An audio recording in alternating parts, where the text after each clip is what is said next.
Hey, Storm fans, it's Aden here. I'd just like to say, hope you're having a great summer so far and that you're very much anticipating the new season. And over the summer, we will be doing interviews with the folks associated with the club and the new and returning players that are coming in. But we will start off by talking to the big man himself, your head coach, Mr. Matt Ginn. Ginner, how are you finding summer so far? Yeah, hey Aiden, thanks for having me on. It's busy, yeah, with obviously I have my wedding coming up in a few weeks, so that's busy as well, doing a lot of running around and checking off things on my to-do list for that from the boss. And obviously the hockey side of it, things it's been busy as well. We've been working kind of right since playoff weekend there, trying to talk to players and get guys signed up and find guys who we think will be the right fit. And it's busy, but it's fun as well building a new team. Yeah.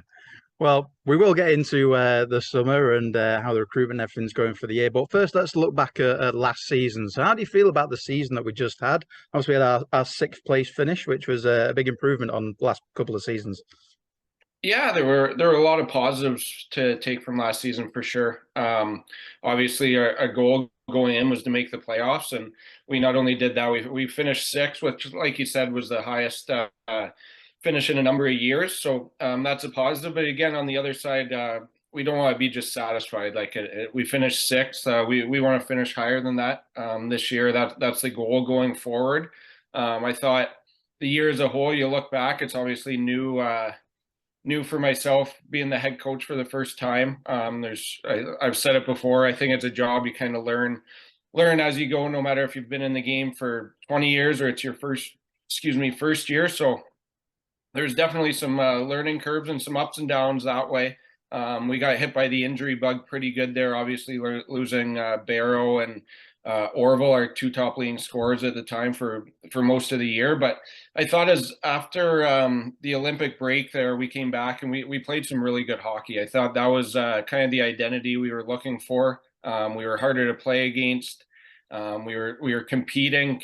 That's the first thing I ask all the players is just go out there and compete on the puck, away from the puck. And I thought the last couple months we were rolling pretty good. We had some big wins. We were in every game. I thought it's obviously disappointing how we lost to Sheffield there. We had a great first game at home, fought back to bring it even, and then just didn't have enough in Sheffield. I thought we played pretty well. I thought they played better than us that weekend. It is what it is. But so looking back, it's obviously disappointing not being able to make it to the playoff weekend. But we definitely took some steps in the right direction here last year, and moving into this year, like I said, we don't want to be satisfied with sixth place. We want to finish higher, and that's going to be the message when we put our team together. Is we don't want to be satisfied with that. We want to keep getting better as a team and an organization, and it is an exciting time right now for the Storm. And as you said, like constantly learning on the job, and it was your first season. But what were the biggest learnings that you took away from last season? Yeah, I think one thing was just to try and stay a little more even keel. I mean, the first little bit, I found it hard not to get emotional on the bench, and obviously the players feed off of you. So that was kind of a different area. I thought as the year went on, just kind of managing the bench, not getting too high or too low, managing emotions, improved definitely. And then obviously there's things like running the bench, like I said, like line changes, matchups, all that kind of stuff, the flow of the game. It's just something that is unique, and until you really do that, it's kind of takes a little bit to get the hang of things. But I was lucky enough to have Mike Moore in there as my assistant, and Dallas as well, that helped the transition. And there's some things that obviously looking back I would have changed, but I thought, like I said, the second half of the year there was we kind of showed the team that we thought we were. And you mentioned there that you had a couple of good guys to lean on throughout the season. What was the best piece of advice that you got given? Ooh. Just a little bit. I talked to some coaches who have been around the league to just how to almost manage the different teams, the ups and the downs of the season, I guess, where things are, if they're going really well, you don't want to get too high, obviously, and then if they're not doing well, you don't want to get too low. It's kind of a cliche, but that's kind of one thing. And then what I always liked about coaches I had in the past was kind of the personal relationships you developed with players. So I tried to do that. Whether I always had, I mean, you hear the phrase "open door policy," but I was true to that. Talk to the guys before, after, during. And not just about hockey stuff too. I think getting to know them as people is very important, and you create that relationship. And the way we win in Manchester is as a team. We don't have kind of the one player who can win a game, and that's not how we're built. It's a real team environment, and the coaching staff's part of that too. Everybody's pulling on the rope in the same direction, and that's just kind of one of I guess the mottos that I adapted.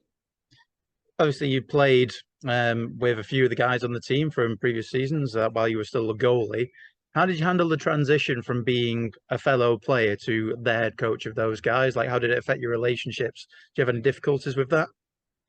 Not too much, really. I mean, the year before, when I got injured and had to retire, I was lucky enough to obviously to Finner took me on as kind of an assistant coach there. So it was, excuse me, a pretty good segue for that. And then when I played, even when you're at the rink, you can joke around, have fun, as long as you put the work in. And then away from the rink, you can have fun and do all that stuff too. I think that's important. So it wasn't too much of a difference or a learning curve that way. Obviously, Critch being the captain, he was my roommate when I played there, so we still are really close, and it actually worked out well. He was kind of a good in between guy to kind of let me know how things are doing in the room, how the guys are, how they're feeling, that kind of thing. So I think it actually worked out well that way to kind of get a feel of the room. And what would you say were your favorite or best game? And what was your worst game?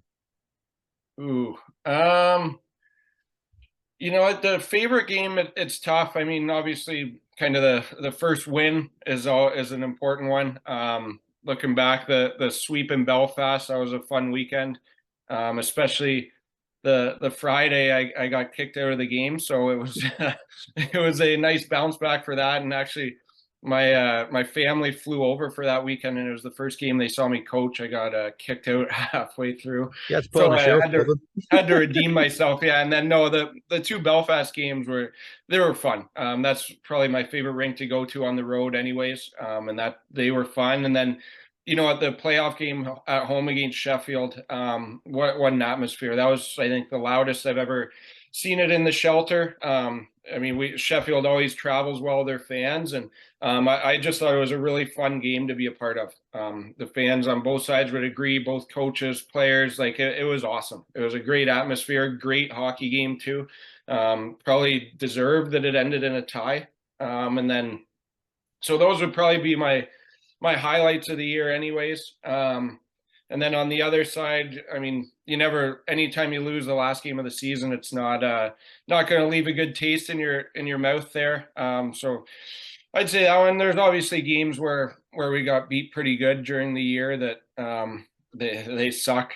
The clock that can't seem to move quick enough in those ones. But yeah, I'd say the worst one was probably the last game of the year. Like I said, we played a pretty good game. Sheffield was just better than us. You got to tip your hat there, but it definitely gives you some motivation going into next season. Yeah. And we'll move on to talking about the next season. So right now you're doing a lot of the recruitment for next year. How's that going?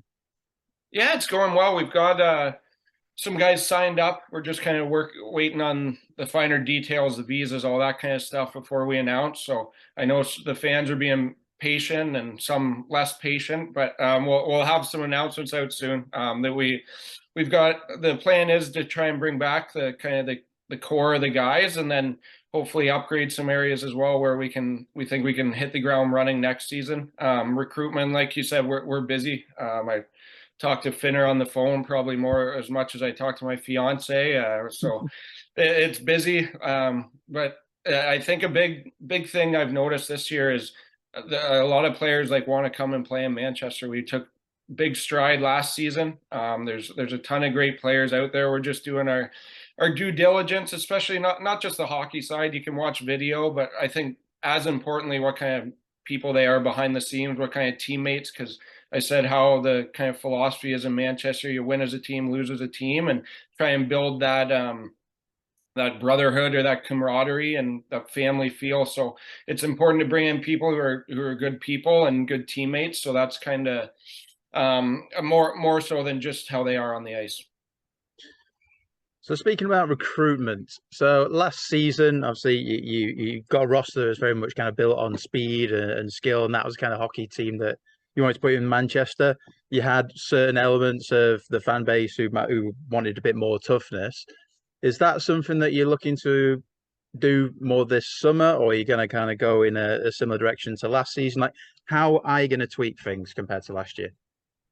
Yeah, I think we definitely wanted to be a quicker team last season, and we were. I think the year before, the road record was terrible. I'm not sure what it was. Maybe won a few games there. And last year, I thought we were actually a pretty good road team.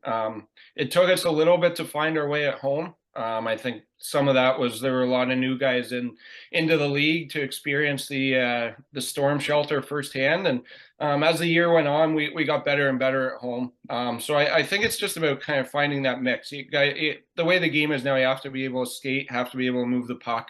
I want to toughness. I think now more so it's just that compete level, like being hard to play against. That is an area I want to not upgrade, but an area of focus for sure is want to be harder to play against. That's not just fighting, okay, that's competing on pucks, so being away from pucks defensively, giving up like kind of the net front. I thought that was an area we got better as the year went on, was our D zone. Early in the year we were giving up way too many goals, some of them easy too, so that we got better there. But you have to win those dirty areas, and I think that's playing tough, that's playing hard, that's competing, winning board battles, especially in our rink. There's no hiding out there. You got to win your battles, and that's an area, like I said, that is a focus this year, is being harder to play against. That's great. Well, Ginn, I will leave you to the rest of your day and the planning for a team and planning for your upcoming nuptial. So wish you all the best with both. But before we finish, is there anything you'd like to say to the fans? No, just I mean, last year the support was it was outstanding. I think our crowds were the best they've been since I've been in Manchester for the full season. I know they're waiting on the announcements, but they'll be out. We're working behind the scenes. There are guys signed up. Like I said, we're just kind of working on the finer details. So be patient there, and we're going to put together a team that hopefully you guys can get behind right away. A team that's fast, exciting, competes, works hard, and most of all just plays for the the crest on the front of the jersey there. And like I said, it's a family, it's the fans and the players as well. We're all pulling on the rope in the same way. So okay, looking forward to getting back and seeing everybody again fill up that shelter. Excellent. Ginn, thank you very much. Perfect. Thanks.